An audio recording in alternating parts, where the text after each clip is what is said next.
Now, once again, Raymond Arroyo. Welcome back to The World Over Live. The U.S. Supreme Court ruled in favor of closely held companies, specifically Hobby Lobby and Conestoga Wood Specialists. The court said they could opt out of the HHS mandate in Obamacare due to their religious objections. Pro-life advocates hailed the decision as a victory for religious freedom, while critics, including Justice Ruth Bader Ginsburg, say it opens the door for any corporation to claim religious exemptions from federal law. What does the ruling really say? And what about the dioceses, church groups, nonprofits, and larger companies with religious objections? Here to offer some clarity is former lead counsel for Hobby Lobby, while at the Becket Fund, now in private practice with the firm of DUNCAN PLLC, Kyle Duncan. Welcome back. He's joined by senior counsel for the Alliance Defending Freedom, MATT BOWMAN. Matt represented Conestoga as well as Colorado's Hercules Industries. Thank you for being back here, Matt. Thanks, Raymond. Let's start with what lay out for people who perhaps weren't following this as closely as obviously you two guys would have been. What was the government asking of these employers, and what was the court speaking to in that complaint? The government was asking these family-owned businesses to cover all FDA-approved contraceptive drugs and sterilization devices, which included drugs that the government admitted could prevent an embryo from implanting in the womb. Plaintiffs like the Green family or the Hahn family considered that, according to their religious beliefs, to be abortion. And so in reality, the government was asking these family-owned businesses to participate in something that they considered to be an abortion or face catastrophic fines to their businesses. And Matt, this has been wending its way through the courts for a number of years. Tell me about your clients and what were they arguing specifically? Conestoga Wood Specialties is a Mennonite family-started company 50 years ago in the garage of Norman Hahn in Lancaster County, Pennsylvania, where they started making wood cabinets. And they, like all Mennonites, try to live their faith throughout all of their lives. But when Obamacare came along, they found themselves facing this cruel choice between crippling fines under Obamacare if they didn't add to their generous health plan these abortifacient items, or having to abandon their faith. And that's what caused them to go into court all the way to the Supreme Court. Wasn't there a carve-out for certain religions in the health care bill? There was for churches, houses of worship, and exclusively religious orders. So the carve-out was extraordinarily narrow, and it was limited to essentially houses of worship. It didn't even extend to organizations like EWTN itself or the University of Notre Dame. It was a very, very limited and unsatisfactory. Okay, unpack for people. What did the Supreme Court, how did it change the court's view, and I imagine now the nation's view, of for-profit corporations? What are they entitled to now that perhaps was in question a few days ago? Well, they're entitled to recognition that there are human beings, people, families, who are trying to earn a living for themselves in these businesses, and they have the same religious freedoms that everyone else has. Believe it or not, the Obama administration fought this case on the idea that if you go into business to try to earn a living, you abandon your religious freedoms. And so they said the Hahns and the Greens couldn't even bring this case. Thankfully, a majority of the Supreme Court rejected that idea and said religious freedom belongs to everyone, even in their daily lives. Why do you think, Kyle Duncan, that this court and the 5-4 decision, those 5 justices, decided to use the Religious Freedom Restoration Act, a bill signed by Bill Clinton back in 1993? Why did they invoke that instead of the First Amendment rights of these plaintiffs? Well, Raymond, I think it's because in 1990 the Supreme Court cut back on First Amendment rights in the Smith decision, which is the peyote decision, in a way that many people disagree with. Congress stepped in, as it can and should in this case, and passed this broad bipartisan law that reinforces religious liberty rights. And so, in fact, it's very ironic. The court in this case is not doing anything radical, anything drastic. It's simply applying a federal law that's been on the books for 20 years. But is this a weakness, Matt, to not invoke the established and long-lasting First Amendment rights? I realize they were curtailed in that peyote decision, but isn't that firmer territory to stand and rest a case upon than a law signed by a president and passed by Congress in 1993 that tomorrow may or may not be overturned by this place behind us? I disagree. I think what happens in a society that respects religious freedom is that not only do they have their constitutional rights, but they build on those rights. They pass laws that are consistent with their own traditions, and there have been laws for the last 40 years on the federal and state level saying we're not going to force people to be involved in abortion or sterilization or related items. It's only Obamacare that came along and broke with that tradition. Before I get into the specifics of this case, how sweeping, how broad is this decision and important going forward? Well, the court applied the law as it's written. The law is a very powerful law that protects religious liberty. So, I mean, in that sense, the decision is sweeping because it's applying a federal civil rights law that protects religious liberty for all Americans. So, Matt? I think what the court did here that'll be reiterated for the next few decades, really, is it said that religious freedom belongs in your daily life. And I think that really resonates with the principle that, for example, the Second Vatican Council affirmed, that the Church's own religious freedom, it includes the right to live in accordance in society with your Christian precepts. It includes the laity and the magisterium itself. That's all the Church together, and religious freedom really should belong to everybody. Before we move on, just so everybody's clear, this ruling applies only to these closely held private corporations. It's not to every group. It's not to publicly held groups. Give us the distinction there. Well, a closely held, privately held corporation is owned only by private flesh and blood individuals, and it's not publicly traded, it's not owned by institutional investors and that sort of thing. So it's pretty narrow. Well, you know, actually there are many closely held corporations of all sorts of sizes in this country, and so in that sense, no, it's not narrow. It applies to lots of businesses.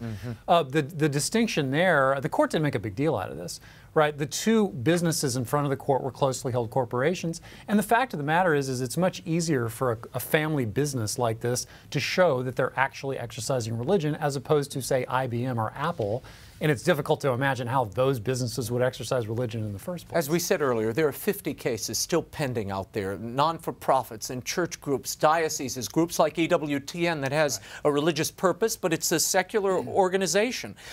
Let's talk for a moment about the Alito reasoning. Put this up on the screen, guys. He writes, Justice Alito, in the majority opinion, although the Department of Health and Human Services has made this accommodation system available to religious nonprofits that have religious objections to the contraceptive mandate, HHS has provided no reason why the same system cannot be made available when the owners of for-profit corporations have similar religious objections. We therefore conclude that this system constitutes an alternative that achieves all of the government's aims while providing greater respect for religious liberty. And under RFRA, that conclusion means that enforcement of the HHS contraceptive mandate against the objecting parties in these cases is unlawful. Now, when some people look at that, it seems to suggest, and the Little Sisters of the Poor, EWTN, dioceses, etc., might be in some trouble because it seems to give weight to the accommodation offered by the Obama administration, rejected by the Catholic Church and many of these groups that are suing. What do you read into that wording? I read the rest of the context, which are two significant points. First, Justice Alito explicitly cites what the Supreme Court gave to the Little Sisters of the Poor in January, which was not that they have to do the accommodation, but that they don't have to do it. That all they have to do is inform the government in their own way that they are religious, and then the government can't force them to go into the system the government has created to help facilitate these items. Moreover, what the point that Justice Alito is making here is that in a society that respects religious freedom, the last thing that the government is allowed to do is attack religious freedom in accordance, in order to achieve an end. If the government wants to achieve something, it has to use all the other means that's available to itself and before it goes after someone's religious freedom. So just the fact that there might be another way, which Justice Alito said we're not ruling on today, just the fact that there might be another way to do this completely undercuts the government's position because religious freedom deserves that level of high respect. Kyle, I realize the Little Sisters were not happy with that accommodation, consider it a cooperation with evil, and don't want to take part in it. Nonetheless, I mean, Alito seems to be saying, look, you've made a religious carve-out over here, you're going to have to extend the same thing to these other groups. Might EWTN be faced with signing a form authorizing its insurance company to extend these abortifacients and contraceptives to its employees? Well, we certainly don't think so, and I know as we'll talk about later, EWTN's already been spared that. But you know, I think Justice Alito is doing something very clever here. He's saying the government came before us and disproved its own case. The government has already done some other things for other people. The government's exempted churches. The government's come up with this Rube Goldberg accommodation for other religious organizations. And yet the government's coming before us and saying, we have to make Hobby Lobby and Conestoga Wood provide these drugs directly. So what Justice Alito is saying, it's very, very smart, I think, the way it was written. He's saying the government has disproved its own case. And we're not even judging whether this particular accommodation is valid. That could be in a case down the road.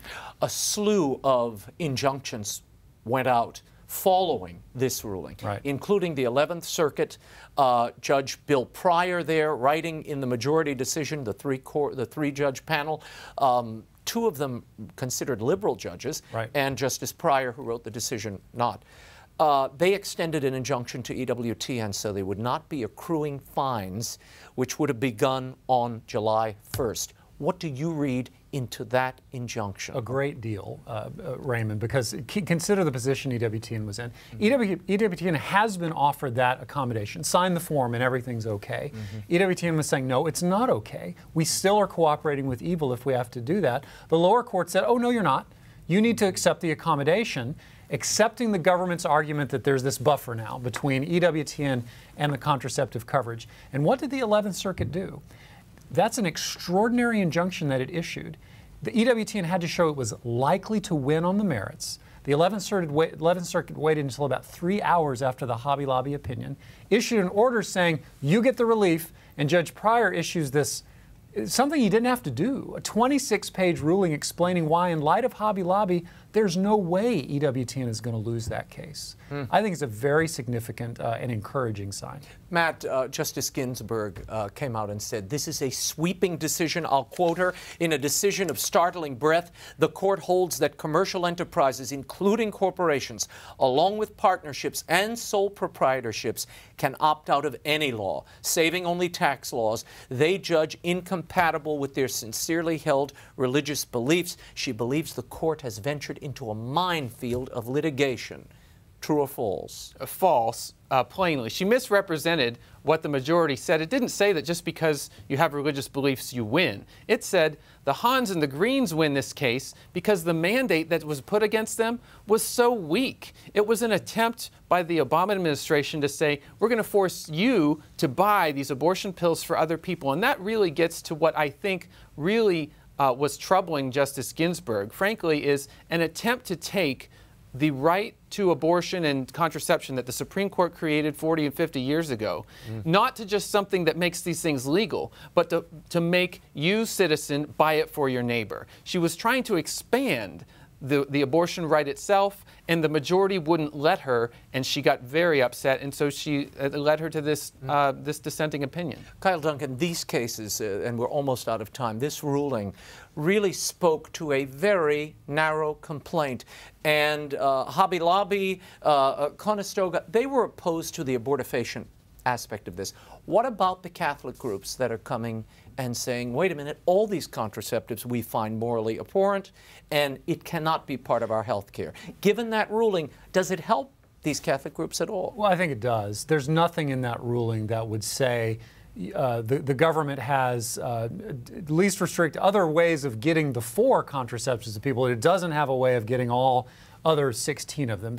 In other words, the government can get the 4 to women if they need it through all sorts of other means. The government can get all contraceptives to women if they really need it through other means. So I don't think the decision cuts against the Catholic claims at all. Again, it was just the claims that the court had in front of it happened to involve Protestants and not Catholics. In light of this decision, this ruling, where do those lower court decisions stand, some of which went against these religious groups claiming offense? Well, we've already seen it. The Supreme Court didn't finish its work on Monday because on Tuesday morning it issued rulings in 5 cases, all in favor of families who are doing business who had either won or lost in courts below, all of them Catholic, by the way, all of them objecting not only to abortifacients but to contraception and sterilization. And the Supreme Court issued orders saying your religious freedom, also what we said yesterday in Hobby Lobby and Conestoga is going to apply to you. It rejected the government's appeal where those families had won, and it vacated the decisions where those families had lost some or part of the case, and it sent them back down, and that's already happened. Kyle Duncan, Matt Bowman, thank you both for being here. We will continue to follow these cases. To follow the progress of what's still pending against the federal government over this HHS mandate, and for more information about the cases the court has already ruled upon, you can visit the Alliance Defending Freedom website at alliancedefendingfreedom.org.